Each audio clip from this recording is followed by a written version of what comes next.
terutama orang-orang Bekasi ya, yang hujannya sebentar-sebentar langsung panas lagi, bisa tuh biar baterai tidak boros.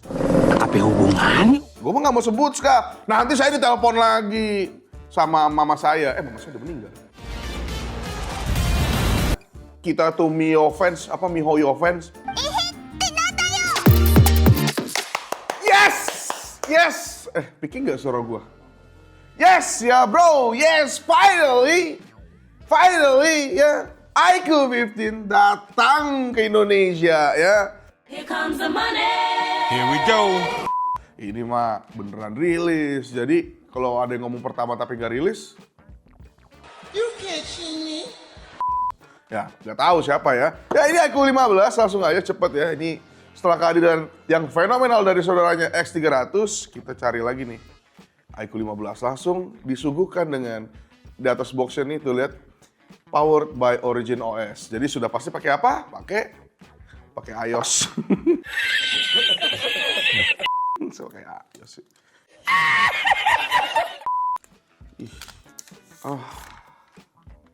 Tapi sebelum ini kita cek dulu kali ya, isinya apa aja sih. Sudah pasti casing. Casingnya tuh dia menyesuaikan loh. Tuh.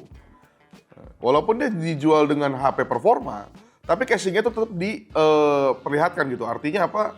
Ya ini bukan HP cuman performa doang. Emang ini HP yang lu beli, lu pakai sehari-hari gitu.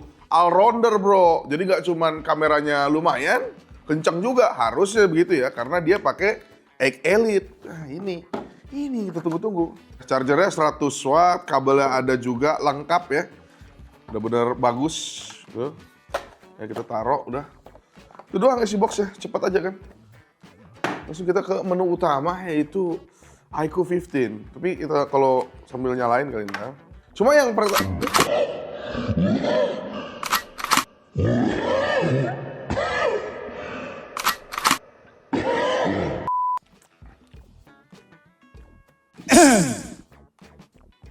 Cuma yang perlu lo lihat adalah desainnya itu udah nggak ada BMW lagi ya. Dia langsung ke Monster Inside. Kelihatan nggak? Kelihatan lah ya. Tuh, ini buat desainnya langsung one tone aja, simpel banget kayak casingnya. Udah gini aja tuh bikin HP. Udah pasti ini bezel, udah pasti yang ini lah ya, besi ya. Wow, desainnya, kalau desainnya sih bahasa desainnya ini, nih ini yang gue respect dari iQOO dan Vivo ya. Vivo dan iQOO, keduanya nih memiliki bahasa desain, artinya adalah bentuk desainnya tuh sama. Yang artinya lu akan menemukan Vivo di tahun-tahun selanjutnya atau iQOO di tahun-tahun selanjutnya seperti ini gitu. Yang bikin orang kalau lu lagi nongkrong ya di kafe langsung tahu tuh, wih Vivo tuh, wih iQOO tuh. Nah gitu keren kan? Tuh branding yang cerdas namanya. Jangan kayak gue tiba-tiba dapat update tuh, fix non issues ya. Ya itulah. iQOO dan iQOO dan Vivo itu punya kesamaan. Dimana dia itu ngomongin software, update-nya tuh sering ya. Tuh ya, udah Origin OS 6 nih. Tuh lihat, Origin OS 6 dan dia lagi dapat update ya. Ini nggak langsung gua update lah, ribet. Ntar aja dulu. Ini, salah satu Origin tuh by default dia akan ada begini-ginian nih. Ya, lihat nggak? Ini ada iklan-iklan begini. Bukan iklan sih, kayak ininya aja. Suggestion langsung lu ke bagian ininya, search item. Oke, I search. Nah, ini bisa langsung lu matiin aja nih. Jebret. Top search juga TikTok matiin. Oke. Langsung lu buka clean ya. Kalau di VantageOS kemarin tidak bisa. Origin udah bisa nih gitu. Apalagi kita cek. Oke, langsung kita cek layarnya dulu ya. Sabar dulu. UHD ya, layarnya by default nih. Ini sekitar 2K ya? Iya 2K, 1440 ya. Tuh lihat ya. Tapi lu bisa juga untuk yang HD biar baterainya lebih awet. Jadi kalau misalnya lagi di luar rumah gitu, kalau lu merasa cuacanya panas, terutama orang-orang Bekasi ya, yang hujannya sebentar-sebentar langsung panas lagi, bisa tuh biar baterai tidak boros. Apa hubungannya? Oke, kita ngomongin screen refresh rate. Screen refresh rate-nya ini kejutan 144. Nah,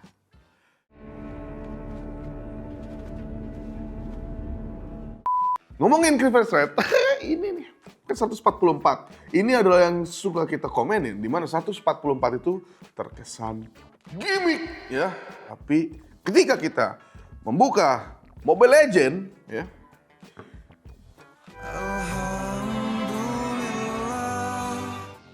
begini tuh flagship tuh harus begini. Kalau lu jual performa, ya performa mungkin emang Ico ini bukan yang real gaming gitu karena tidak ada trigger button. Gue ngerti kayak ROG, kayak Infinix, gue ngerti. Kalau jual performa kenceng, jualah performa rata kanan seperti HP ini, diutilize kemampuan maksimalnya gitu. Kenapa gue bilang seperti itu? Karena dia sudah bisa 144 FPS gitu sesuai dengan layar yang maksimalnya. Oke. Lihat gak? Kelihatan gak? Tuh, 143 ya. 141 artinya beneran kepake natif, bukan frame rate resolution yang ini. Bukan yang dari softwarenya dia gitu. Oh, ini juga, ini baru juga nih ngomong-ngomong ini ya.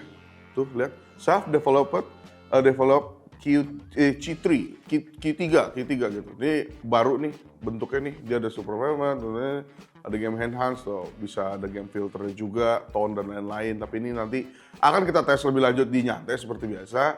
Lalu dia di sini fitur-fiturnya ada orientation lock, gaming eye protection, e-sport mode nih. E-sport mode ini dipakai kalau lu nggak pengen main game terus keganggu gitu. Mana sih?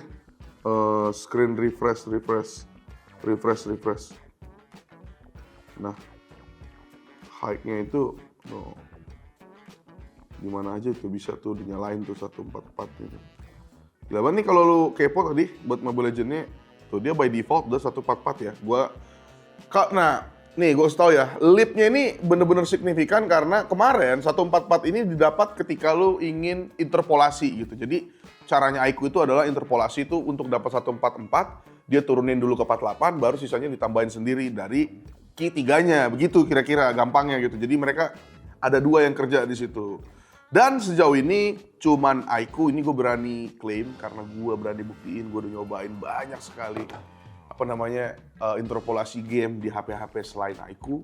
Yang paling beres Ico, watt yang paling kecil Ico, bahkan lebih irit 4 kali dibanding kompetitornya. Gue mah nggak mau sebut Ska, nanti saya ditelepon lagi sama mama saya. Mama saya udah meninggal.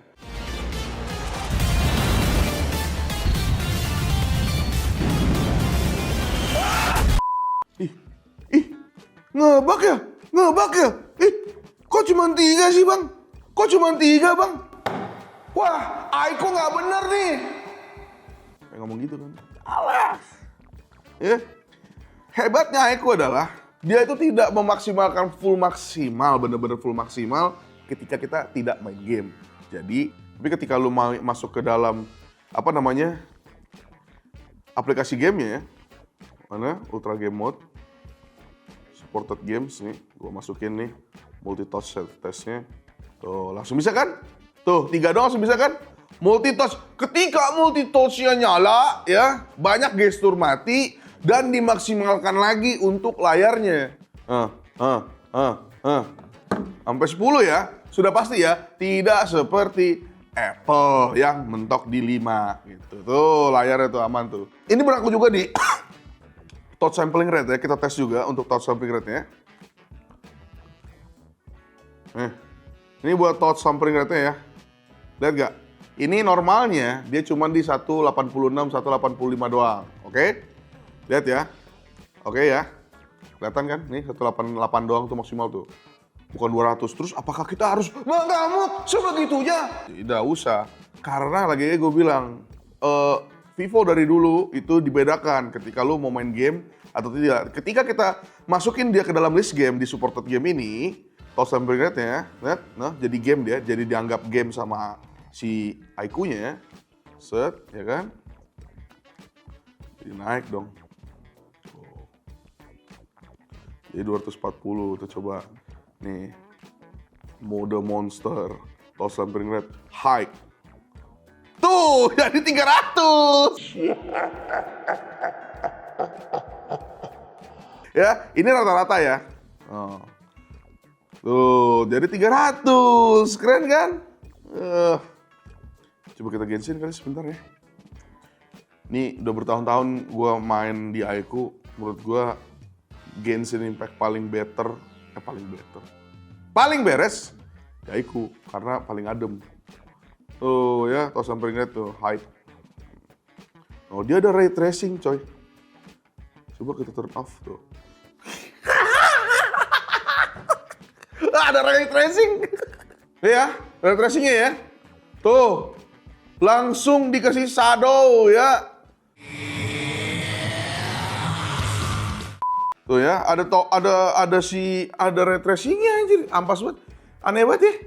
Ray tracing di HP, walaupun kita against, cuma kalau dikasih sih boleh. Tuh, lihat gak di bagian sininya tuh langsung dikasih jadi shadow gitu, jadi lebih oke gitu. Nih kita kayak coba buat langsung pagiin aja deh.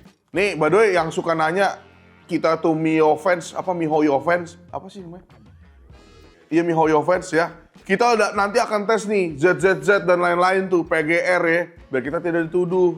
Gue juga nggak ngerti sampai jadi peduli gue. Anjir, dituduh MiHoYo fans, gue ngerti juga kagak. Yang ngetes kan gue kemarin-kemarin kan. Tuh, lihat gak? Untuk daunnya tuh.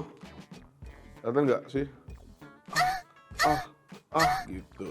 Ini udah ada juga nih untuk si super resolutionnya tuh. Tuh. Ini yang kalau yang ekstrim nih, kalau di mata gua lebih tajam lagi nih daunnya nih. Tuh, dia lebih tajam tuh, lihat gak bagian sininya tadi, ini lu perhatiin nih. Ini ultra high, ini ekstrim, dan ini native. Jauh banget langsung burik tuh. Bukan burik sih, jadi kuring gitu ya. Super frame rate juga ada yang ekstrim punya, langsung 120 fps dia ya. Tuh ya. Nanti kita akan tes lah apakah benar apa enggak gitu. Kita mah belum benchmark gitu ya. Ya, ini mah game filter doang sih, mau kelihatan gimana misalnya. Ini untuk haptiknya, lu kalau tahu pemain, kalau lu ada lama nih, lu tahu ada O-Haptic di Oppo, ini dipakai lagi. Jadi kayak untuk haptik-haptiknya tuh berasa banget nih, bisa di haptic strength yang height nih. Tuh. Gimana cara jelek? Tuh.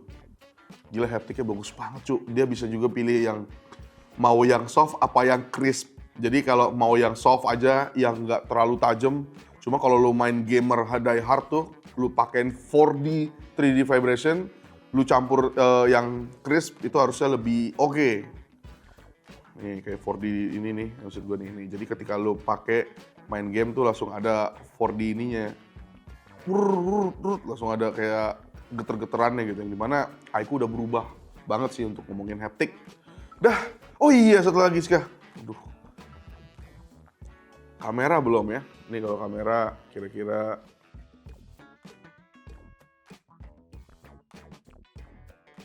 penyakit Aiku kemarin adalah cuman di Full HD 60 gitu dan getar. Nah, ini 4K 60. Ini kamera depannya nih. Nah, ini buat 4K 60-nya si Aiku. Dan bisa dibalikin dong.